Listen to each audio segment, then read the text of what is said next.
Hello, everybody. Today we're going to discuss that no market is oversaturated. So, one of the very common misconceptions is that, I would love to start this business, but there's already these other businesses that are providing the same services, or there's already these other businesses that are providing the same product. But the reality of it is, you're probably thinking about it wrongly. And now it's not possible that one company has a market cornered. So, for instance, and here's a way to kind of open your vision to business and how it really works. So, for instance, somebody says, let's open a burger um, restaurant. And you say, okay, well, first thing that we need to do before we look for a location or anything else, we need to find the best meat, the best cheese.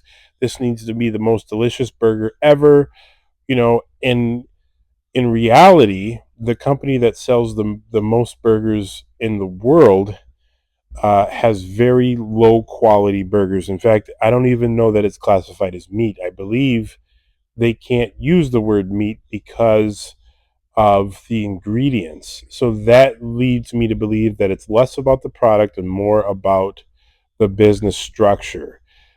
It's convenient, it's fast, so maybe you're looking at a business or you're looking at a company and you're thinking to yourself, well, they already have it cornered. They have X, Y, and Z, but you're not thinking about the pain points.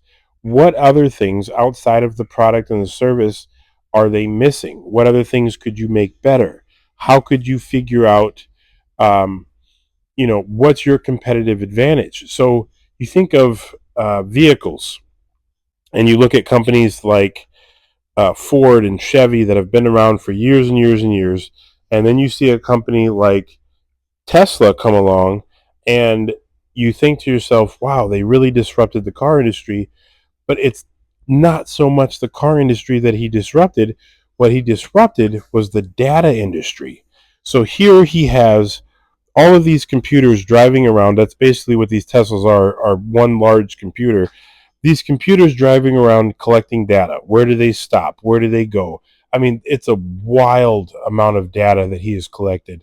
And, you know, that's a huge part of his business, whether it's mapping, whether it's, whatever he has going on, that's a massive part of what he's got going. And so when you look at whatever you're wanting to get into, or you look at um, something that you're passionate about, that has to be one of the things that you are trying to figure out is, what is my competitive advantage? What am I offering differently, better? What would customers appreciate?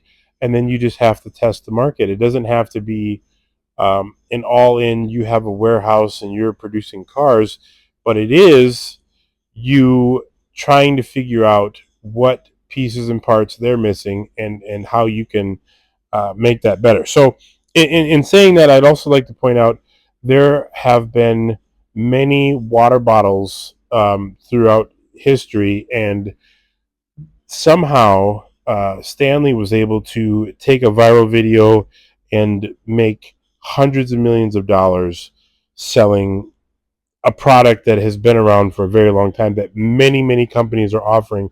And I don't know that they have a real product advantage. I don't know that their product is any better than the next. It's something as simple as a viral video allowed them to, sell a product in an amount that they would never have dreamed possible the year prior. So no market is oversaturated. Spend your time doing your research. Evaluate your competition. Figure out what areas that they're lacking in, what areas that you could provide value, and then execute, step forward. Sometimes even getting a job with your competition without them knowing. I mean, business is for wolves. It's for people that are looking to dominate, and those people will excel. They will surpass all of the others. So just focus on the right things. That's what's important. And I hope through these videos that you learn, as I had to learn, that it's all about the value you provide. It's all about the competitive advantage that you have. All right. Well, thank you for joining me. I have some more videos coming about some other jobs that we've done.